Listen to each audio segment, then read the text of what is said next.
নমস্কার। আজকে আমি আপনাদের সঙ্গে শেয়ার করছি সম্পূর্ণ অন্যরকম একটা চিচিঙ্গা রেসিপি। চিচিঙ্গা রেসিপিটা করার জন্য এখানে আমি 3টে চিচিঙ্গা নিয়েছি। এবার চিচিঙ্গাগুলোকে আমি চাকু দিয়ে চেঁচে নেব। চিচিঙ্গার যে সবুজ অংশটা আছে সেটাকে আমি ভালো করে চেঁচে নেব। চেঁচে নিয়ে চিচিঙ্গাগুলোকে ভালো করে আমি ধুয়ে নেব। দেখুন চিচিঙ্গাগুলোকে আমি ধুয়ে এখানে নিয়ে নিয়েছি। এবারে আমি চিচিঙ্গাগুলোকে কেটে নিচ্ছি। প্রথমে আমি 2 ঘান করে নিলাম। করে নিয়ে ছোট ছোট টুকরো করে আমি কেটে নিচ্ছি। আপনারা দেখে বুঝতে পারছেন আমি কতটা ছোট করে টুকরো করে নিয়েছি। এবারে আমি চিচিঙ্গাগুলোকে মাঝখান থেকে 2 ভাগ করে কেটে নেব। আর এখানে আমার চিচিঙ্গাগুলো একদমই কচি আছে, সেই জন্য আমি চিচিঙ্গার বীজগুলোকে ফেলবো না।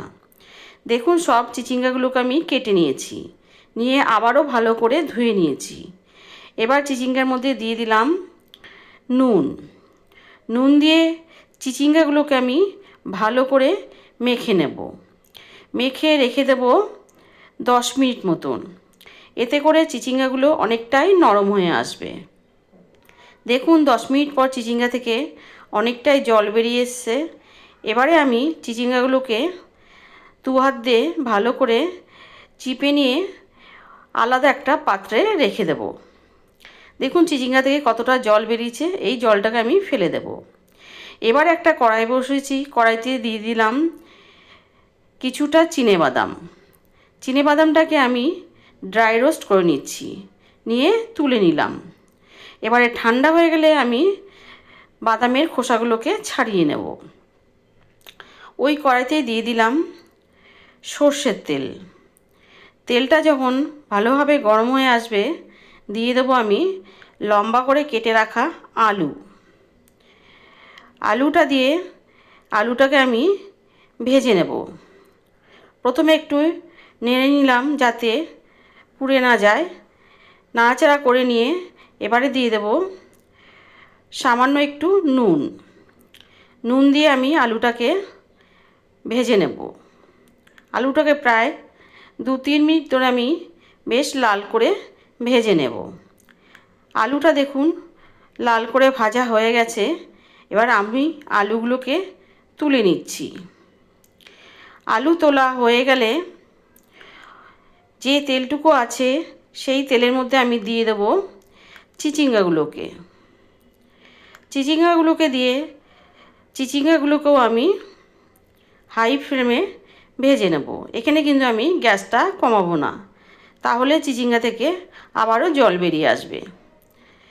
বন্ধুরা, চিচিঙ্গা ভাজা, চিচিঙ্গার আরও অন্যরকম রেসিপি তো খেয়েছেন। আজকে যে আমি চিচিঙ্গাটা বানাচ্ছি সেটা একবার বানিয়ে খেয়ে দেখবেন, খেতে কিন্তু দারুণ হয়। এখানে আমি বাদাম আর নিয়েছি নারকোল। এই বাদাম আর নারকোল আর এখানে আমি দেব 3টে মতন কাঁচা লঙ্কা দিয়ে ভালো করে আমি নারকোল বাদামের একটা পেস্ট বানিয়ে নেব। দেখুন এদিকে আমার চিচিঙ্গাগুলো ভাজা হয়ে গেছে। এবার চিচিঙ্গাগুলোকে আমি তুলে নিচ্ছি। তুলে নিয়ে ওই কড়াইতে দিয়ে দেব আবারও একটু সর্ষের তেল।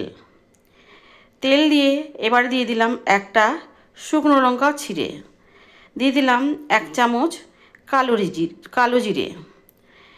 কালো জিরে দিয়ে ফোড়নটাকে আমি একটু ভেজে নিলাম।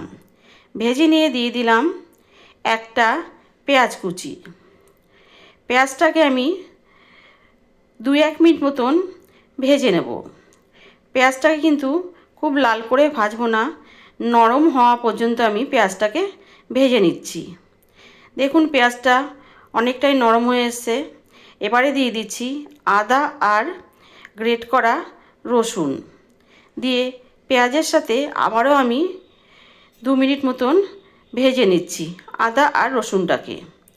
2 মিনিট ভাজা হয়ে গেলে দিয়ে দেবো একটা টমেটো। টমেটো দিয়েও আরও 1 মিনিট মতন আমি ভেজে নেব। দেখুন পেঁয়াজটা কিন্তু ভাজা হয়েছে, অথচ কিন্তু পুড়ে যায়নি। এই অবস্থাতে মতন কিন্তু পেঁয়াজটাকে ভাজতে হবে।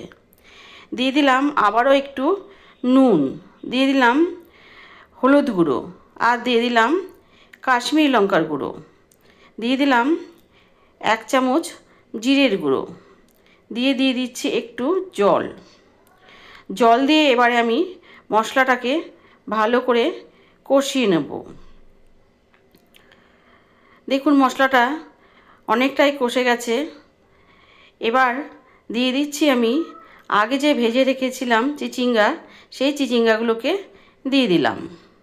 দিয়ে মশলার সাথে আরও 2 মিনিট আমি ভালো করে কষিয়ে নেব।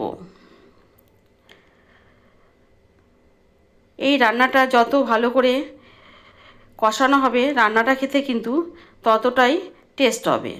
দেখুন চিচিঙ্গাটা কষানো হয়ে যাওয়ার পর দিয়ে দিলাম আমি ভেজে রাখা আলু। আলু দিয়ে আবারও আমি কষিয়ে নিচ্ছি। আরও 2 মিনিট মতন আমি ভালো করে কষিয়ে নেব, যাতে চিচিঙ্গা আলু সব কিছুর মধ্যে মশলাটা বেশ ভালোভাবে চলে যায়। কষানো হয়ে যাওয়ার পর দিয়ে দিচ্ছি চিনেবাদাম, কাঁচা লঙ্কা আর নারকেলের পেস্টটা, দিয়ে আরও প্রায় 3-4 মিনিট ভালো করে আমি কষিয়ে নিলাম। দেখুন সুন্দরভাবে কষানো হয়ে গেছে। এবার দিয়ে দেবো আমি এর মধ্যে পরিমাণ মতন জল। জল কিন্তু খুব বেশি দেব না, মোটামুটি চিচিঙ্গা আলুটা যাতে ডোবে সেই অবধি কিন্তু আমি জলটা দেব। জলটা দিয়ে ভালো করে মিশিয়ে নিলাম। মিশিয়ে নিয়ে ঢাকা দিয়ে রান্না হতে দেব 4-5 মিনিট, আর গ্যাসটাকে লোতে রাখবো। 4-5 মিনিট পর ঢাকা খুলে দেখুন চিচিঙ্গাটা প্রায় অনেকটাই হয়ে এসছে। আলুটাও সুন্দরভাবে সেদ্ধ হয়ে গেছে, আর চিচিঙ্গাটাও সুন্দরভাবে সেদ্ধ হয়ে গেছে। এবারে আমি হাই ফ্লেমে রান্না করে নেব আরও 2 মিনিট মতন। দিয়ে দিলাম চিনি। চিনি দিয়ে ভালো করে আমি চিনিটাকে মিশিয়ে নিচ্ছি। মিশিয়ে নিয়ে এবারে দিয়ে দেব একটা লঙ্কা, আর দিয়ে দেব কিছুটা ধনেপাতা কুচি। ধনেপাতা কুচি দিয়ে মিশিয়ে নিয়ে আর 2 মিনিট মতন রান্না করে নিলেই তৈরি হয়ে যাবে চিচিঙ্গা আলুর দারুণ সুস্বাদু এই রেসিপিটা। কেমন লাগলো আজকের আমার চিচিঙ্গা রেসিপিটা অবশ্যই জানাবেন। ভালো লাগলে লাইক করবেন, আর আমার চ্যানেলটি যারা প্রথম দেখছেন তারা অবশ্যই আমার চ্যানেলটিকে সাবস্ক্রাইব করে আমার পাশে থাকবেন। আর পুরনো বন্ধুদের জানাই অসংখ্য ধন্যবাদ আমার পাশে থাকার জন্য। নমস্কার।